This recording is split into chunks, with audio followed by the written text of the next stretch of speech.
é possível você ver Deus procurando o homem.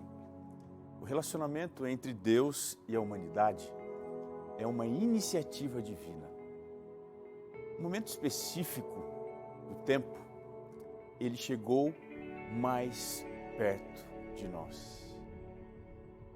Quando foi que isso aconteceu?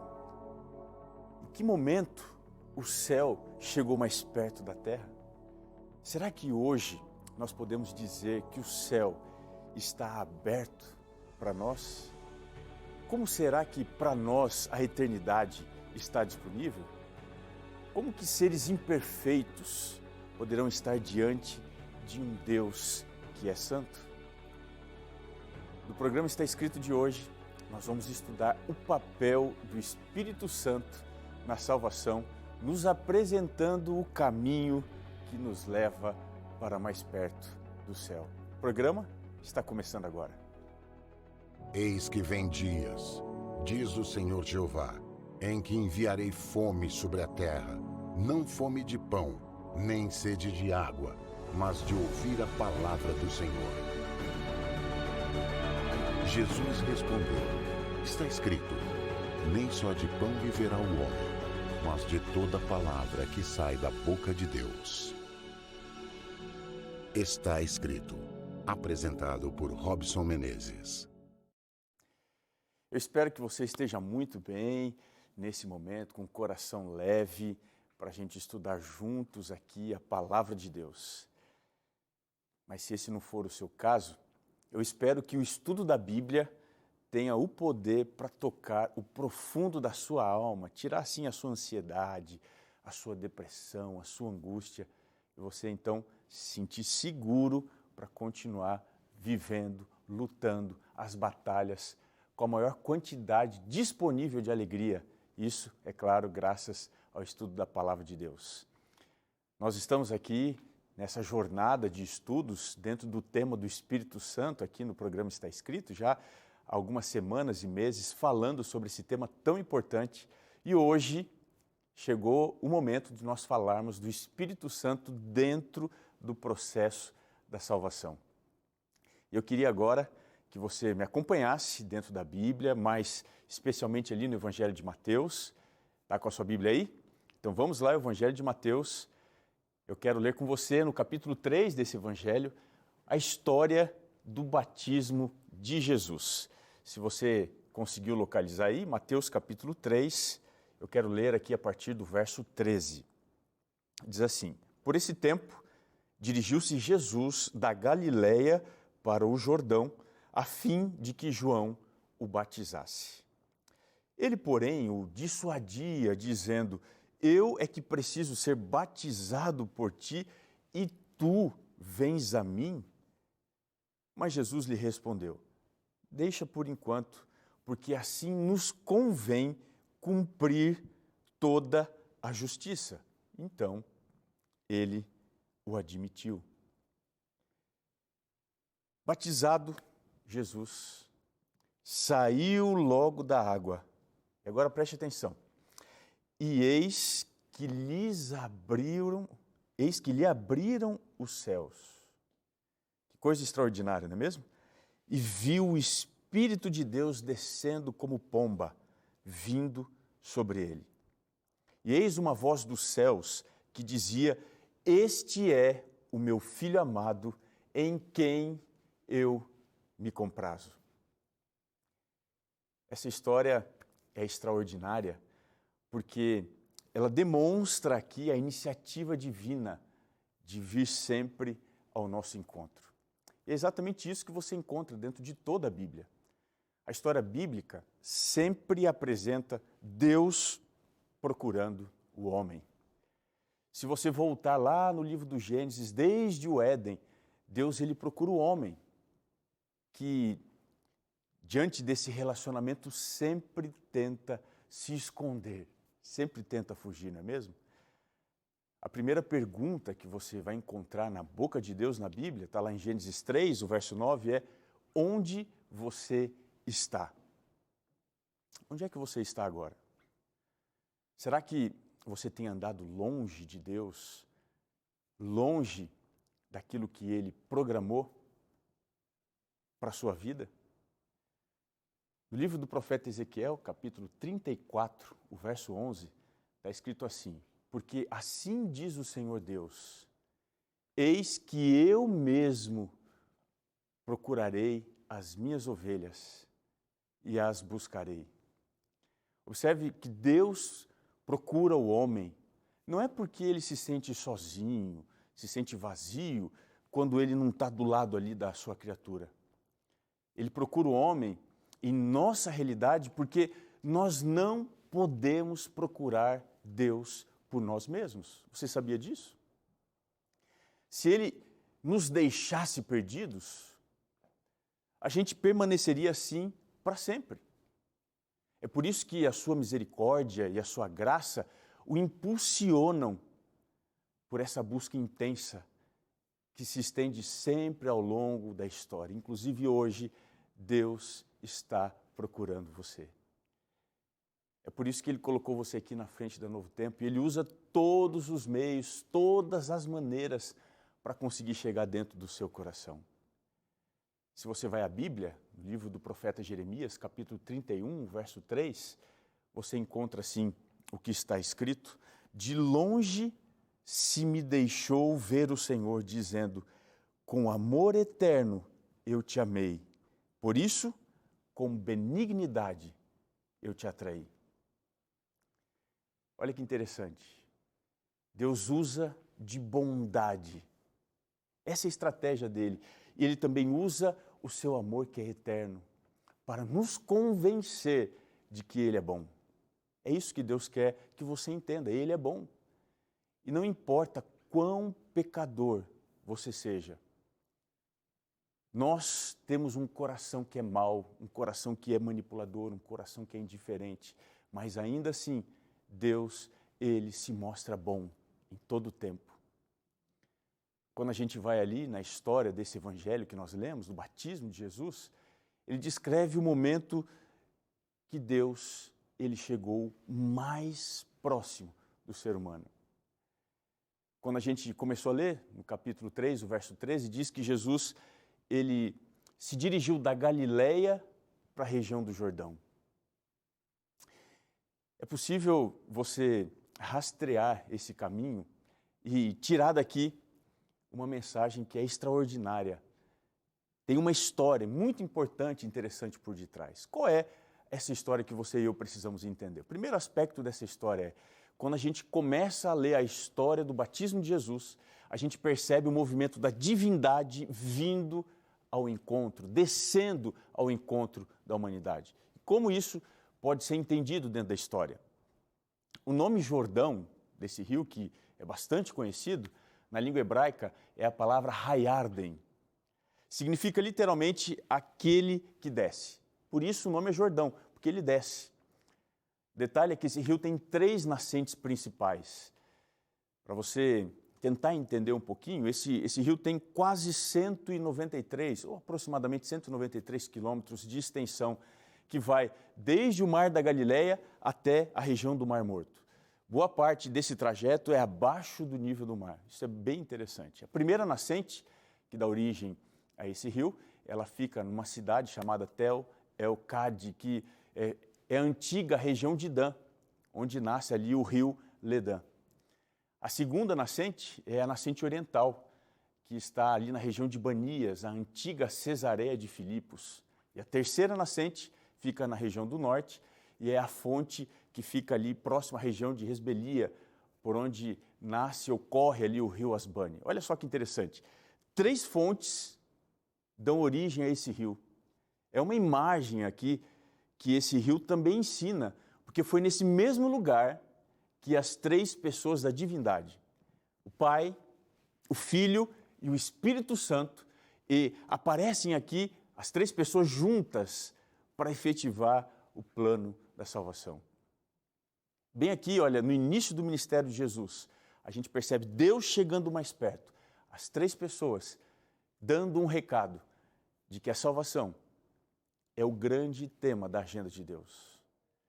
Aqui a gente pode também entender que é o ponto mais baixo que a divindade foi. Na cena é possível você ver o Pai, é possível você ver o Filho e também o Espírito Santo colocando em prática o seu grande projeto de salvação. Como é que eles entram em cena? Você tem aqui o Pai, que envia o Filho ao nosso encontro, o Filho, que se dispõe a assumir a forma humana, e o Espírito, que é aquele que concede poder para que o ministério de Jesus ele fosse assim realizado.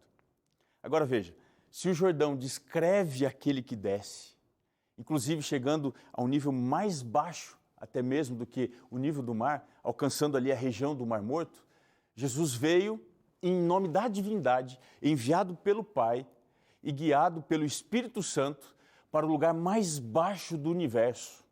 Aqui o planeta, você sabe, nós sentimos isso, um planeta totalmente dominado pelo pecado, que trouxe morte, sofrimento e dor a ele e também a todas as criaturas. Mas ele veio mesmo assim em nossa busca e ele chegou mais perto. Desde aquele passado até hoje, ele continua dizendo, eu estou à sua procura. Essa demonstração de Jesus, ela é extraordinária porque ele está aqui abrindo mão do seu poder, da sua divindade, para vir até o nosso encontro.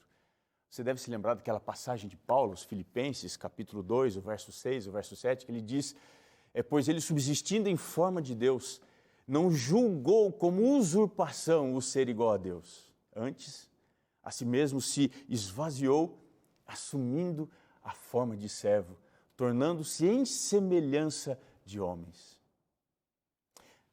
A verdade é que o propósito da vinda de Deus aqui ao nosso encontro, ele precisa ser entendido nas 3 imagens que a passagem aqui nos apresenta. E que imagens são essas? A primeira, você consegue ver no momento do batismo o céu se abrindo. Como é que estava o céu antes da vinda de Cristo a este mundo? Estava aberto ou estava fechado? O nosso relacionamento com Deus, ele estava completamente rompido, encerrado. Porque o pecado ele faz completa separação entre Deus e os homens. Se você for analisar o que está lá em Gênesis, capítulo 3, o verso 23, o verso 24, você vai perceber que foi exatamente isso que aconteceu. Diz assim o texto, e o Senhor Deus, por isso, o lançou fora do jardim do Éden. E expulso o homem, colocou querubins ao oriente do jardim do Éden e o refugio de uma espada que se revolvia para guardar o caminho da árvore da vida.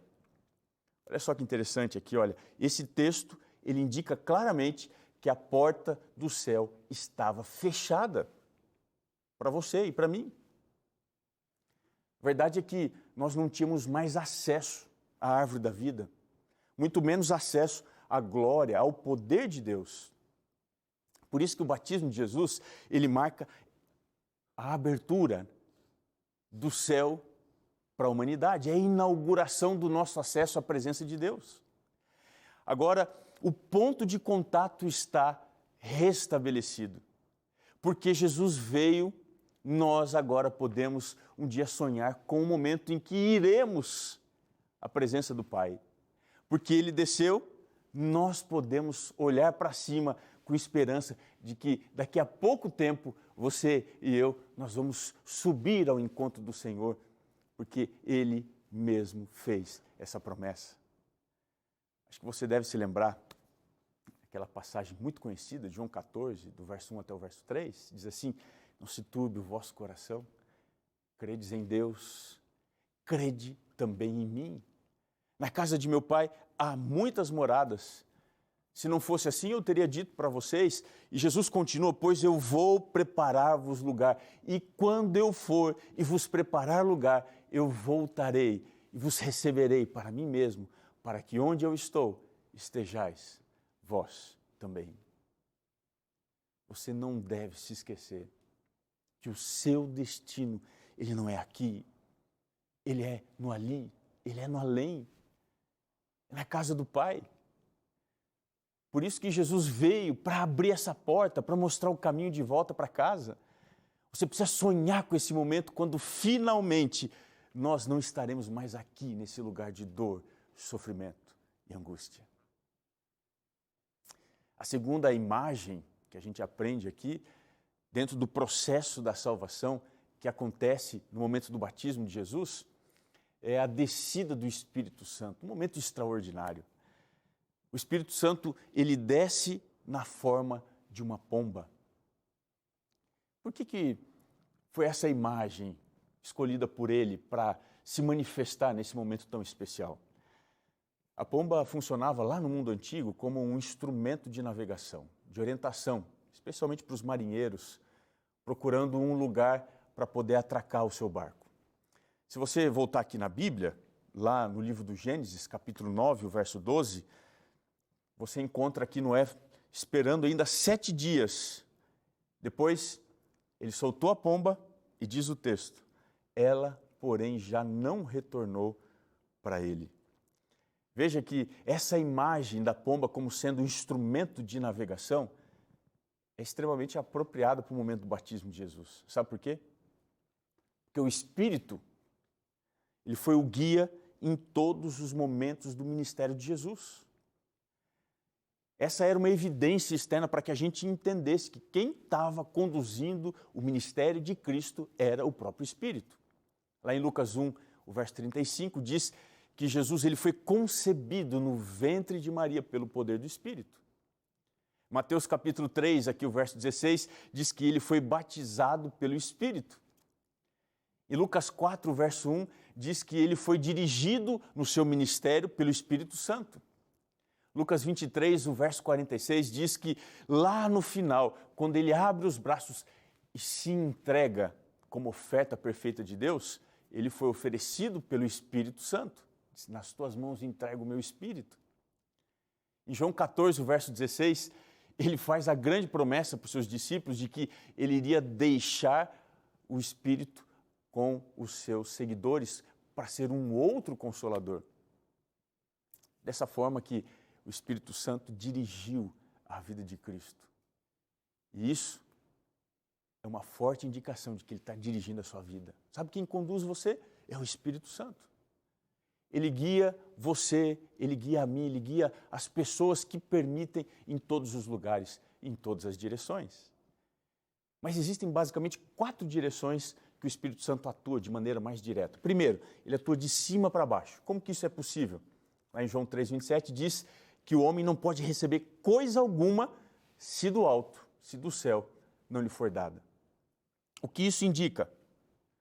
Jesus ele explica isso melhor. Lá no Evangelho de João, capítulo 14, verso 17, ele diz assim, o Espírito da verdade, que o mundo não pode receber, porque não o vê nem o conhece. Vós o conheceis, porque ele habita convosco e estará em vós. Interessante que o Espírito Santo ele não faz parte da realidade natural aqui desse mundo. Sua origem é divina, ele vem do alto, mas o seu trabalho ele acontece aqui dentro, no foro íntimo. Então, a primeira direção, ele trabalha de cima para baixo, para fazer com que nós, os seres humanos, temos condição de tomar todas as decisões e sermos, assim, governados nesse processo de volta, é claro, para a casa do Pai, seguindo os planos do Pai para que eles aconteçam e eles se cumpram. A segunda direção que ele trabalha é de fora para dentro. Apocalipse 3,19 diz assim, eis que eu estou à porta e bato. Se alguém abrir a porta, eu entrarei, cearei com ele e ele comigo. A segunda direção que a gente observa do trabalho do Espírito Santo tem a ver com o movimento de fora para dentro. Quando a gente vai ao livro do Apocalipse, capítulo 3, o verso 19, diz lá assim, eis que eu estou à porta e bato. Se alguém ouvir a minha voz e abrir a porta, eu entrarei. Aqui você percebe que o Espírito Santo, ele está trabalhando de fora para dentro. Porque, essencialmente, nós, quando nascemos, não temos nada de Deus. Naturalmente, nós somos pecadores, vivemos em inimizade com Ele. Paulo ajuda a entender um pouco melhor isso, quando ele escreveu a carta aos Gálatas, capítulo 4, verso 6, ele disse assim: e porque vocês sois filhos, porque vós sois filhos, enviou Deus ao nosso coração o Espírito do seu Filho que clama, Abba, Pai. Olha só, naturalmente, você e eu, quando a gente nasce, qualquer pessoa nasce, nós não somos espirituais. Nós não temos acesso ao Espírito Santo. Mas Jesus está à porta do nosso coração batendo. Ele está passando aí batendo. Ei, me deixa entrar. Ele está esperando uma oportunidade. E quando nós abrimos a porta do coração, Deus envia para dentro do seu coração o Espírito Santo, que a partir desse momento passa a fazer morada. E conforme Paulo escreveu, Deus envia o seu Espírito para dentro do nosso coração. Então, a segunda direção que o Espírito trabalha é de fora para dentro. Mas tem uma terceira direção. Ele trabalha também de dentro para fora. Quando Paulo escreveu aos Efésios, capítulo 3, o verso 16, ele disse assim: vos conceda o Senhor que sejais fortalecidos pelo poder, mediante o seu Espírito no homem interior. Ou seja, quando o Espírito entra, nós passamos a ter uma força que antes nós não tínhamos. E aí, nesse instante, conforme diz Jesus lá em João 16, o verso 8, ele então passa a nos convencer do pecado. Mais do que nos convencer do pecado, das coisas ruins que existem dentro de nós, o Espírito começa a produzir agora dentro do nosso coração o que Paulo chama em Gálatas 5, 22, o fruto do Espírito. Você se lembra quais são os elementos do fruto? Amor, alegria, paz, longanimidade, benignidade, bondade, fidelidade, mansidão e domínio próprio. Veja, como resultado da habitação do Espírito dentro de nós, agora o Espírito é capaz de extravasar, através do nosso ser, o fruto que só Ele pode produzir. É impossível você conter a presença do Espírito na nossa vida. Toda pessoa que está cheia do Espírito vai demonstrar quem é que habita dentro do seu interior. E isso de dentro para fora. Mas tem uma quarta direção que o Espírito trabalha, que é de baixo para cima. Colossenses 3,2 diz: pensai lá nas coisas do alto, não nas que são aqui da terra. Como é que isso fica evidente na vida de quem tem o Espírito de Deus? Romanos 8, 27 diz: aquele que sonda os corações sabe qual é a mente do Espírito, porque segundo a vontade de Deus é que ele intercede pelos santos. O trabalho do Espírito começa lá no alto, sendo enviado pelo Pai, depois ele se estende para dentro do nosso coração, fazendo morada, e segue como sendo o nosso guia todas as coisas que nós fazemos aqui nesse mundo, para finalmente nos conduzir de volta para a presença do Pai, intercedendo em nosso favor. 4 direções, de cima para baixo, do Pai para nós, de fora para dentro, entrando em nosso coração, fazendo morada, de dentro para fora, produzindo os frutos espirituais e fortalecendo o homem aqui interior, e depois de baixo para cima, intercedendo por nós diante de Deus, preparando a nossa vida para a eternidade. O Espírito precisa ser o nosso guia, como ele foi no ministério e na vida de Jesus, em todas as direções, em todas as decisões, em todos os nossos compromissos e em cada uma das nossas escolhas. O profeta Isaías, no capítulo 30, verso 21, diz assim: quando te desviares para a direita, quando te desviares para a esquerda, os teus ouvidos ouvirão atrás de ti uma palavra dizendo: este é o caminho, andai por ele. O Espírito está ansioso por conduzir a sua vida da mesma maneira que conduziu o ministério de Cristo, em todas as direções, em todos os lugares. Só há um caminho, é Jesus, e só há um guia, o Espírito Santo.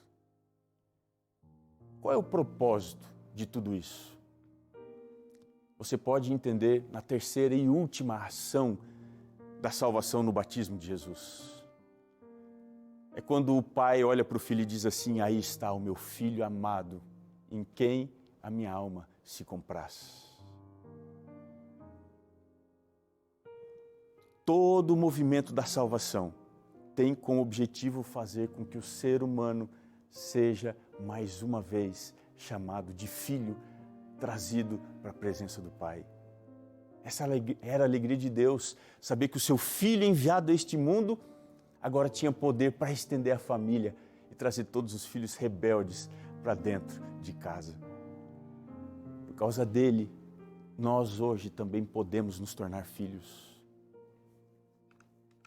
Essa é a imagem da salvação, a reconciliação dos filhos perdidos com seu Pai. Nós agora podemos saber que também somos amados.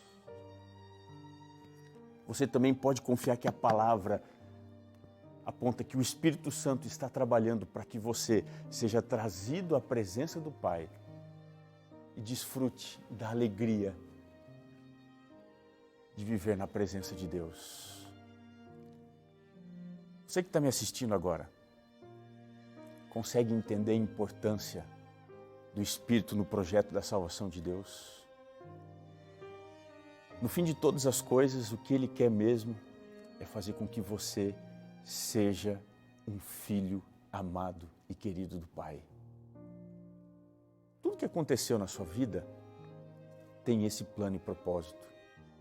Então, olha, descansa, confia. Eu quero te convidar a viver isso a partir de agora. Você está disposto a fazer isso? Então, ore aqui comigo. Vamos falar com o nosso Deus. Querido Pai, nós te agradecemos o que o Teu Santo Espírito faz em nosso favor. A salvação é a abertura do céu. É também a direção do Teu Santo Espírito, e especialmente a concessão do direito de sermos chamados Teus filhos. Nesse instante, nos entregamos a Ti, pedindo para que o Senhor conduza todos os nossos passos e decisões. E fazemos isso em nome de Jesus. Amém. Você pode aprender muito mais sobre esse tema que é tão extraordinário. Talvez você esteja pensando: pastor, eu preciso saber mais. Como é que eu posso entender a salvação dentro da minha vida e como é que o Espírito Santo pode me guiar dentro desse caminho?